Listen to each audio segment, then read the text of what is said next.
안녕하세요.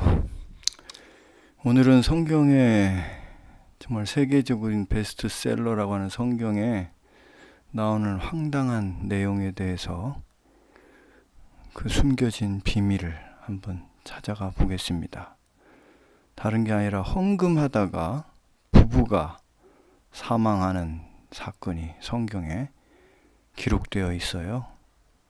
보면은 아나니아라고 하는 어떤 사람은 자기 아내 삽비라와 함께 자기 소유를 팔아 그 대금의 일부를 감추니 그의 아내도 알더라. 그 얼마를 가져와 사도들의 발 앞에 놓더라. 이제 교회가 시작될 때 있었던 일인데요. 그 몇몇 사람들이 자기 재산을 정리해서 헌금하는 경우가 있었습니다. 아마 그때 당시에 예수 그리스도가 다시 세상에 오신다는 그 시기가 자기들이 살아있을 때 곧 있을 것이라고 믿었다고 그래요. 그런 원인도 있을 것이고 하여튼 우리가 현재 다 이해할 수 없을 만한 그런 내용으로 자기 재산을 정리해서 바치는 경우가 있었는데, 이 아나니아와 삽비라는 자기들이 땅을 팔아서 전부인 것처럼 일부는 떼어놓고 전부인 것처럼 갖다 바쳤다 하는 것이죠. 근데 베드로가 말하기를 아나니아야 어찌하여 사탄이 너의 마음을 가득 채워 성령께 거짓말하게 하며 세금 일부를 감추느냐. 네가 사람에게 거짓말한 것이 아니라 하나님께 하였다 하니 아나니아가 이 말을 듣고 쓰러져 숨을 거두더라. 남편의 죽음을 모르는 삽비라가 몇 시간 후에 왔는데 베드로가 말하기를 너희가 판 토지 대금이 이것뿐이냐 하니 그녀가 예 그것뿐이니이다 하더라. 그러자 베드로가 그녀에게 어찌하여 주의 영을 시험하려 공모하였느냐. 네 남편을 장사한 자들이 이르렀으니 그들이 너를 메고 나가리라 하자 그녀가 쓰러져 숨을 거두니 젊은 사람들이 들어와서 밖에 내어다가 남편 곁에 장사하더라. 자, 이 성경의 내용을 단순하게 보면은 거짓과 속임이 즉사시켜야 할 죄인가 하는 질문이 생기는데 사실은 더 깊은 의미가 있다라는 것이죠. 이 사건의 이해를 위해서 교회가 시작될 때의 상황을 알아야 합니다. 이스라엘의 온 집이 분명히 알 것은 너희가 십자가에 처형한 이 예수를 하나님께서 주와 그리스도가 되게 하신 것이라. 이 베드로의 설교에 나오는 문장인데요. 유대인의 명절을 맞이하면 예루살렘에 흩어져 살던 디아스포라라고 하죠. 이 유대인들이 예루살렘에 모이는데 이 베드로의 설교를 듣고 구약에 자기 조상대로부터 들어왔던 하나님의 약속이라고 하는 구약에 예언된 구원자가 나사렛 예수임을 믿는 것, 그것이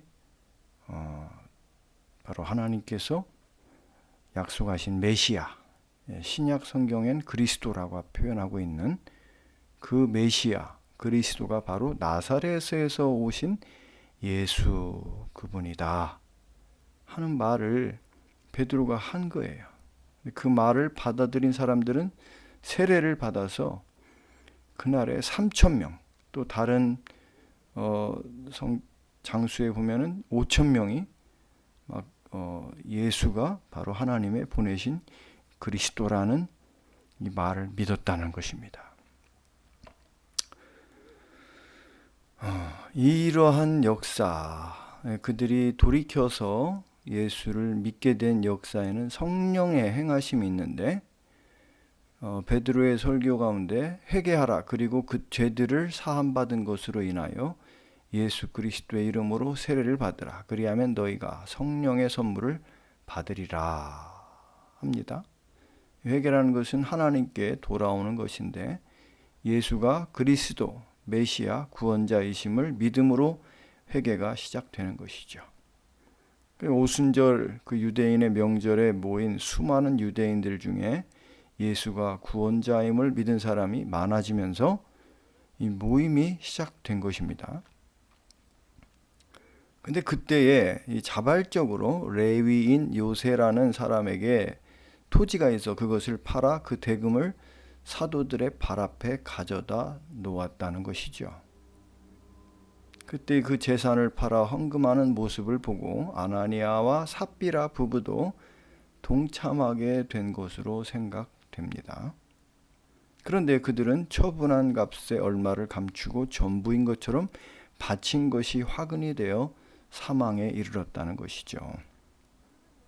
이 교회가 시작되는 초기에 교회를 방해하는 세력들이 성경에 보면은 여실히 나타나고 있는데 그들은 그냥 놔두고 조금 거짓이 있다 해서 헌금하는 사람을 죽게 했다. 이것은 정말 황당하지 않냐 이 말이죠.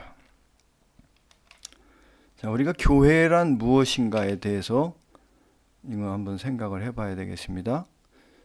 이 교회란 것은 주는 그리스도 곧 살아계신 하나님의 아들이십니다 라고 하는 내용을 마음으로 믿고 입으로 고백하는 생명체가 교회라고 하는 것이죠.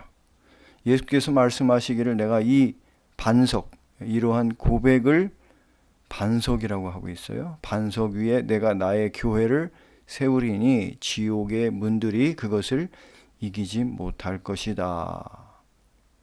그러니까 교회라는 것은 건물이나 단체가 아니라 예수를 구원자로 믿는 생명 공동체가 교회이며 이제부터 영원까지 어둠의 권세에게 패배하지 않는다라고 말씀을 하신 것입니다.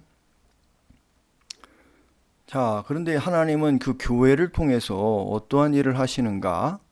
만물을 그리스도의 발 아래 두시고 그를 만물 위에 머리가 되게 하셔서 교회에게 주셨느니라. 교회는 그리스도의 몸이니 만물 안에 모든 것들을 채우시는 분의 충만이니라. 자, 그러니까 하나님은 교회의 머리로 그리스도를 두셨고 그리스도를 통해 하나님의 선하심과 좋으심을 교회에 채우신다 말씀하시는 거고요. 세상을 구원하시려 이 교회를 세웠다는 것이죠. 그러니까 하나님은 그리스도를 통해서 교회를 구원하시고 교회를 통해서 세상을 구원하신다. 그러한 소중한 교회가 시작되는 시점에 헌금하다가 죽는 일이 생긴 거죠. 그 의미는 무엇입니까? 교회를 방해하는 진짜 적은 외부에 있지 않고 내부에 있다는 것입니다. 그러므로 외부에서 어떤 공격이나 방해는 문제가 되지 않지만 내부에서 발생하는 죄는 교회에 방해가 될 수 있다는 것. 이 내용은 단지 교회뿐만 아니라 인류 역사가 가고 오면서 나타난 중요한 진리이죠. 무엇입니까? 가장 큰 적은 외부에 있지 않고 내부에 있다는 것입니다. 그래서 예수를 그리스도로 믿는 교회, 즉 개인이나 공동체가 가장 우선적으로 살피고 주의해야 할 것은 자신의 안에 있음을 자각하는 것이 필요하다는 것이죠. 외부의 적은 절대적인 방해나 치명적인 공격을 할 수 없음을 믿어야 합니다. 예수 그리스도 안에 있는 자에게 외부의 적은 절대적이거나 치명적인 위해를 가할 수 없다라는 것입니다. 그래서 그리스도의 사람들은 예수 그리스도를 통하여 하나님의 복을 받는 사람들은 자신 스스로를 살펴 하나님의 은혜와 사랑이 임하지 못하도록 방해하는 것이 자기 안에 없는지 자주 돌아보는 것이 중요한 과정이라고 할 수 있다는 것입니다. 정결한 마음 주시옵소서. 오 주님, 정직한 영을 새롭게 하소서. 정결한 마음 주시옵소서.